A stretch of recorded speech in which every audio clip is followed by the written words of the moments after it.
नमस्कार. महाराष्ट्रामधील तमाम आशा सेविकांसाठी अत्यंत महत्त्वाची माहिती या व्हिडिओच्या माध्यमातून घेऊन आलेलो आहे.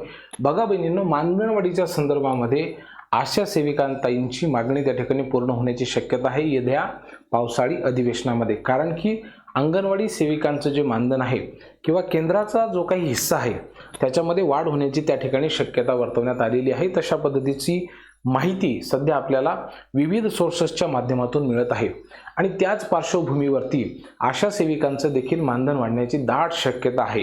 केंद्रीय कर्मचाऱ्यांना त्या ठिकाणी महागाई भत्ता मिळत आहे.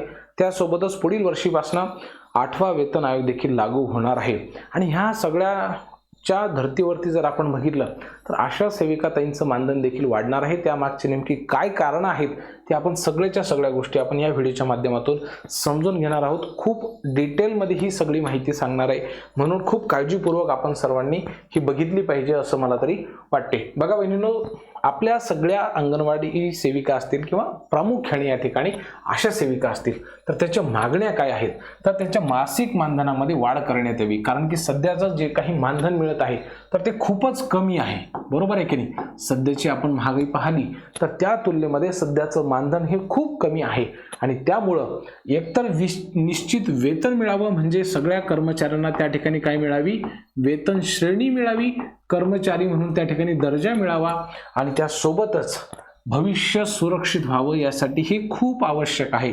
म्हणून ही अत्यंत महत्त्वाची मागणी सध्या सर्व आशा सेविका करत आहेत.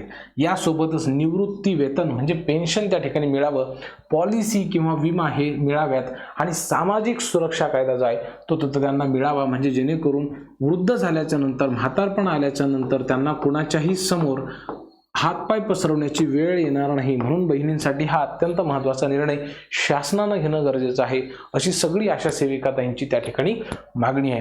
एवढंच नाही तर प्रोत्साहनपर जो भत्ता मिळतो, वेगवेगळे कामं केल्याच्या नंतर, वेगळी माहिती अपडेट केल्याच्या नंतर, वेगवेगळे फॉर्म भरल्याच्या नंतर, गर्भवती मातांचं प्रमाण असेल किंवा एखाद्या ताईची डिलिव्हरी झालीच्या नंतर मातृवंदना असेल किंवा वेगवेगळ्या योजना ज्या आहेत त्याची माहिती अपडेट केल्याच्या नंतर मग जो प्रोत्साहन भत्ता मिळतो किंवा इन्सेंटिव्ह मिळतो, बरोबर आहे की नाही, तर तो वेगळा मिळू नये आणि जर तो मिळालाच तर त्याच्यामध्ये भरपूर वाढ व्हावी.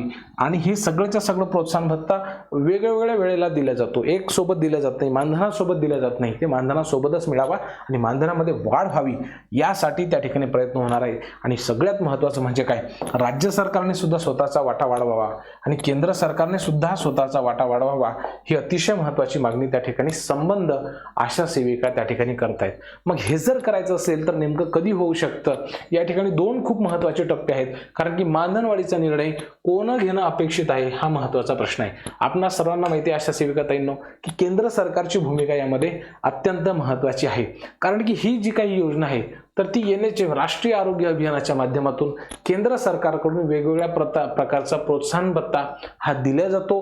केंद्राचं मानधन सुद्धा येतं आणि म्हणून केंद्रीय अर्थसंकल्प ज्यावेळेस मांडला गेला तर त्यावेळेला मानधनामध्ये वाढ होईल अशा पद्धतीने काही सांगण्यात आलेलं नव्हतं. परंतु आता जे काही पावसाळी अधिवेशन असणार आहे तर त्या पावसाळी अधिवेशनामध्ये हा निर्णय झाला पाहिजे, अशा सगळ्या आशा सेविकांची त्या ठिकाणी मागणी आहे.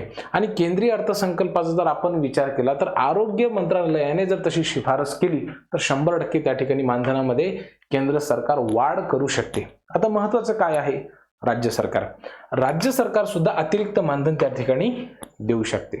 त्यासाठी काय करावं लागणार आहे, तर महाराष्ट्र राज्य सरकारचं जे काही मंत्रिमंडळाची बैठक होते, कॅबिनेट मीटिंग होते, त्यामध्ये अशा पद्धतीचा प्रस्ताव येणं गरजेचं आहे आणि मानधन वाढ व्हायला पाहिजे.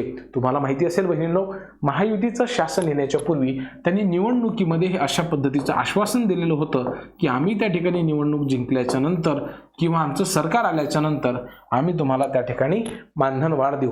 म्हणून राज्य सरकार सुद्धा मानधन वाढ देऊ शकते, केंद्र सरकार सुद्धा मानधन वाढ देऊ शकते आणि ते सामूहिकरित्या जो आहे बहिणींनो बघा, निर्णय त्या ठिकाणी काय होऊ शकतात, घेऊ शकतात किंवा तशा प्रकारचा निर्णय त्यांनी घेणं हा अपेक्षितच आहे. आता मानधन वाढ कधी होऊ शकते या संदर्भामध्ये आपण चर्चा करूयात.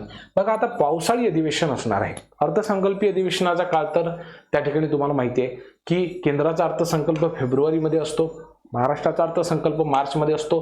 हे दोन्ही महिने निघून गेलेले आहेत.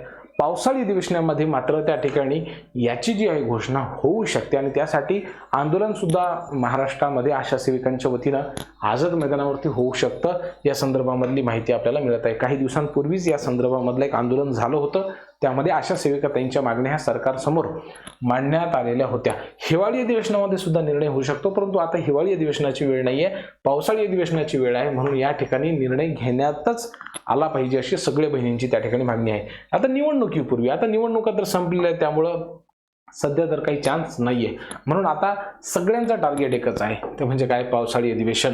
पावसाळी अधिवेशन या ठिकाणी 22 जूनपासून सुरू होण्याची त्या ठिकाणी शक्यता आहे.